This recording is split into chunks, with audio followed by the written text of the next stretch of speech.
Folks, we're going to talk about something that may hit home for a lot of y'all, and especially those of you who have been single for a while. Now, before any of you get nervous, this is not an anti single episode. Being single isn't a problem to solve. In fact, many people are living full, meaningful lives while being single. Not to mention, some of them kind of happy. But there is a conversation worth having about what happens when independence becomes so comfortable that it starts to feel impossible to imagine life any other way. Let's get into it.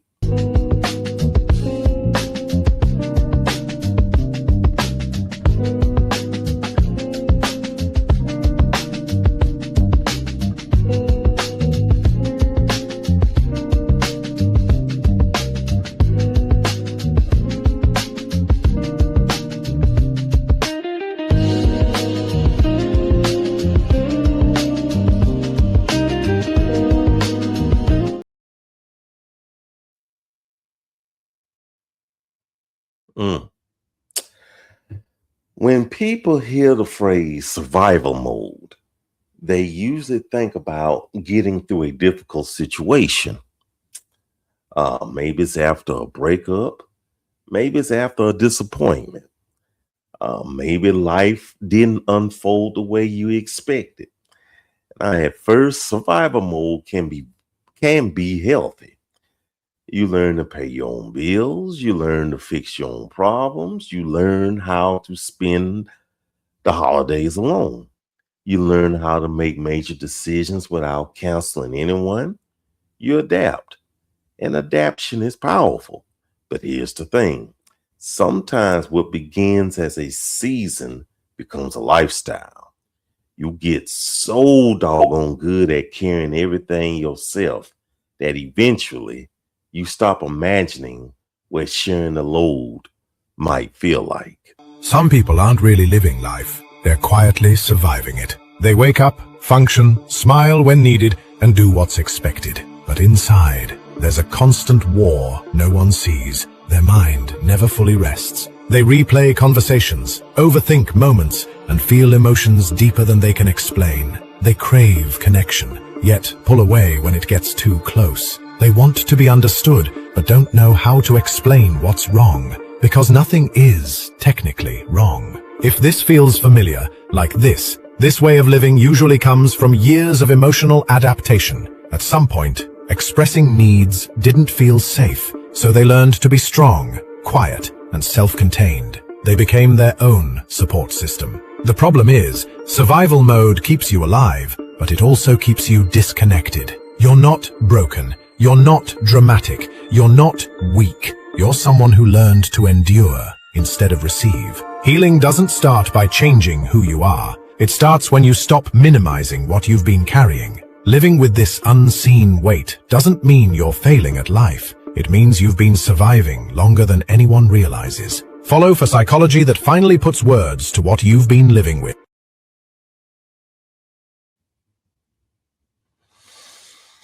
Now, the numbers tell an interesting story. Nearly 1/3 of American households consists of just one person living alone. Now, that's a huge increase compared to previous generations. People are waiting longer to marry. Some people never marry at all. Others simply choose to remain single, and many report being perfectly content. But researchers have also found something very fascinating. The longer people remain single, the more deeply established their routines become. Now, here's something to think about.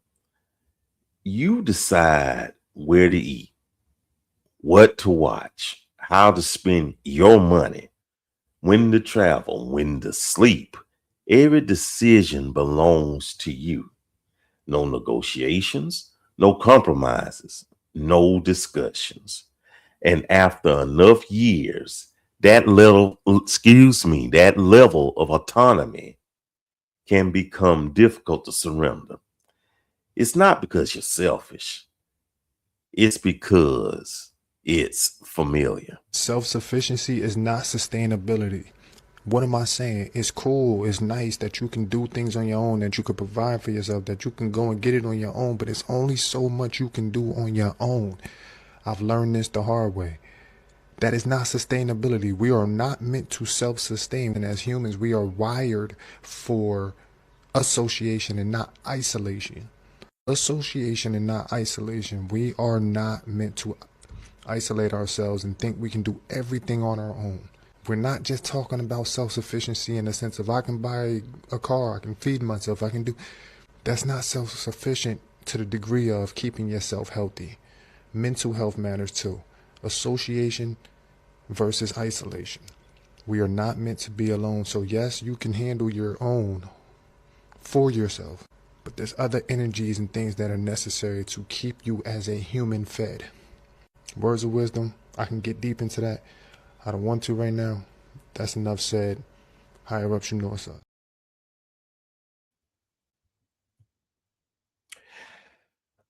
One of the most interesting things about long-term singleness is that people often become incredibly capable. Need something fixed? You figure it out. Need encouragement? You learn to motivate yourself. You need help? You often don't ask. And that's where survival mode starts to show up. You become so accustomed to solving your own problems that vulnerability feels so unnatural. You start saying things like, hey, I got it. I'll handle it. That's all right. I'm good. I don't need anybody. I've been doing this by myself for years. Now, listen, those statements sound strong, and sometimes they are strong, but they can also become walls because strength isn't only about carrying everything yourself. Sometimes strength is allowing someone to carry something with you. My therapist asked me, what is one thing that you realized about yourself? And I said, I realized that I'm still in survival mode. And that I've been in survival mode since I was a kid. And I realized that I'm in this mode because I have yet to have anybody actually be able to assist me, see me, understand me, love me, care for me in the ways that I require those things. And I've been let down all my life that it's hard to allow people to do many things or anything for me because most times it's always been met with reminders of what it was they did. And it's not like I want to be in this mode. You know what I'm saying? Like, who wants to be in survival mode? You get what I'm saying? But when you haven't really had anybody come to the rescue or come to assist, it makes it easier for you to just do it because you know you're going to get the shit done.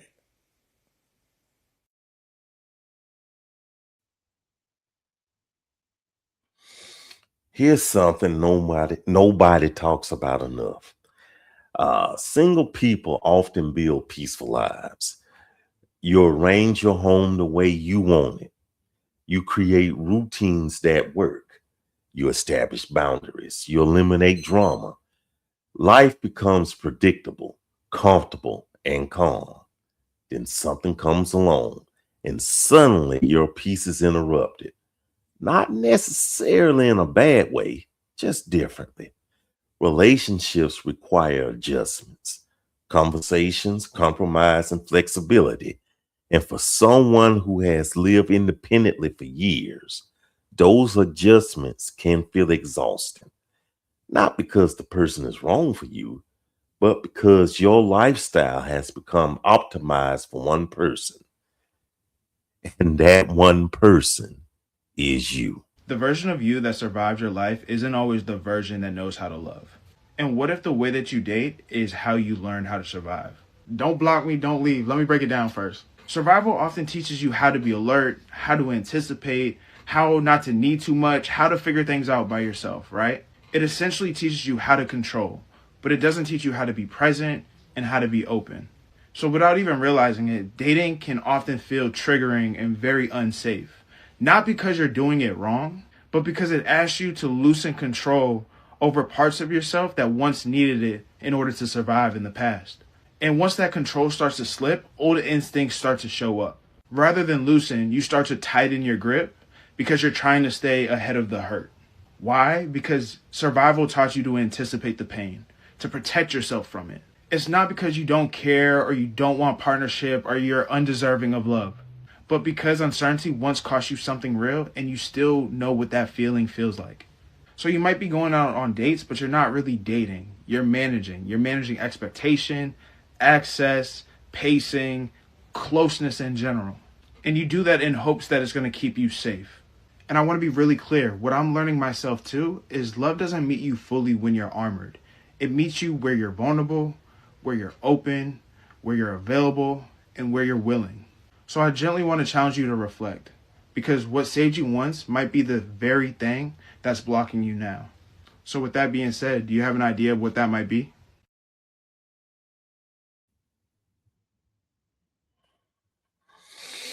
Now, let's be honest. There is a difference between independence and isolation.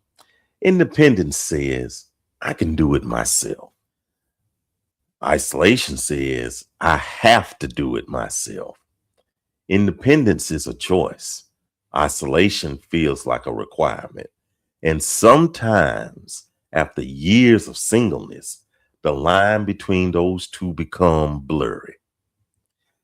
You stop asking for help. You stop letting people in. You stop expecting support.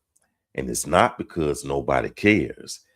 It's because you've trained yourself to survive without it.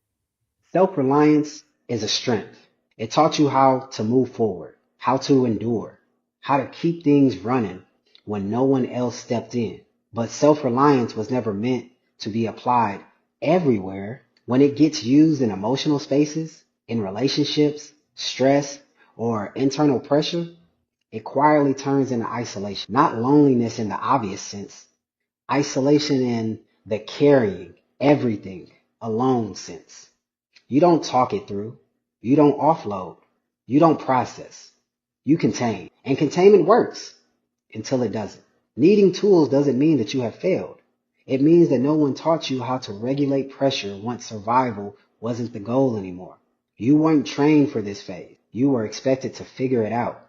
So if you've been telling yourself, I should be able to handle this, pause there.